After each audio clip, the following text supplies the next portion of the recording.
सरकार तरफ नुआ ओडिशा युव ओडिशा और नवीन ओडिशार जो कार्यक्रम मान चली कॉलेज मानक आम बालिकुदा महाविद्यालय रे सांस्कृतिक क्रीड़ा एवं सामाजिक कार्यक्रम मान चलुची। यह 6 डिसेम्बर 23 रु आरंभ हुई वर्तमान सुधा से कंटिन्यू होउची। एथिरे विभिन्न प्रकार प्रतियोगी माने भाग नेउछंती एवं एथिरे एही प्रतियोगिता रे जो सब भाग नेउछंती सेमानकर युव प्रतिभा मान प्रकाश पाउची। ए सब कार्यक्रम वर्तमान चालुची। आजिर कार्यक्रम रे रंगोली और झोटी कार्यक्रम रही। एथिरे देखिबा आम पचारिबा हमर प्रिंसिपल महोदय को एवं हमर कोऑर्डिनेटर सार को जे सेमाने कोन कहउछंती।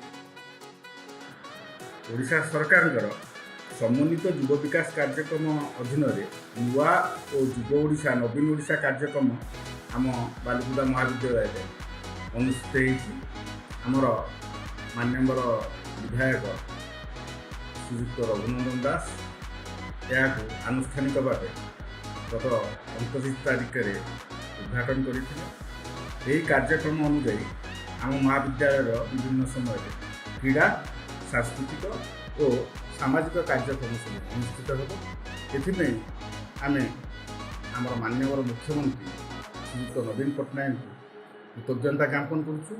कारण आम महाविद्यालय युव प्रतिभा माने या द्वारा सुजोग पाइबे एवं आम महाविद्यालय जो युवक माने अछंती जो छात्र समाज अछंती से माने या द्वारा विशेष भाव लाभवान हो पाए।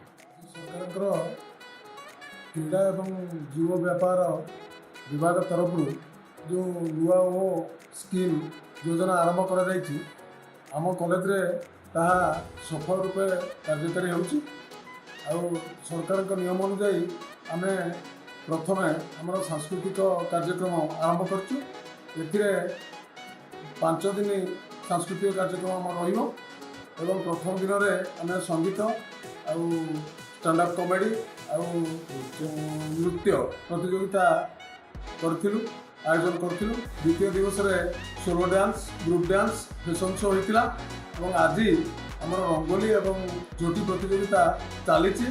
ये जो प्रतियोगिता सब होउची एथिरे पिला माने हमर बहुत खुशी एवं यह निश्चित भाव में पिला मानक भीतर थिबा अंतर्निहित गुणर परिप्रकाश करिवो एथिरे संदेह नाही एवं पिला माने एथिरे बहुत खुशी एवं एथिपई आमे राज्य सरकार को विशेष कर हमर मुख्यमंत्री नवीन पट्टनायक को बहुत धन्यवाद दउछु जे एभली कार्यक्रम सारा जो राज्य में चली आ द्वारा युव प्रतिभार विकास होगा सहित भविष्य में पिलामानक मनरे ये जो अंतर्निहित गुणावली आउ सोशल वर्क सामाजिक कार्यक्रम कर जो आग्रह जो उत्कंठा सृष्टि हो।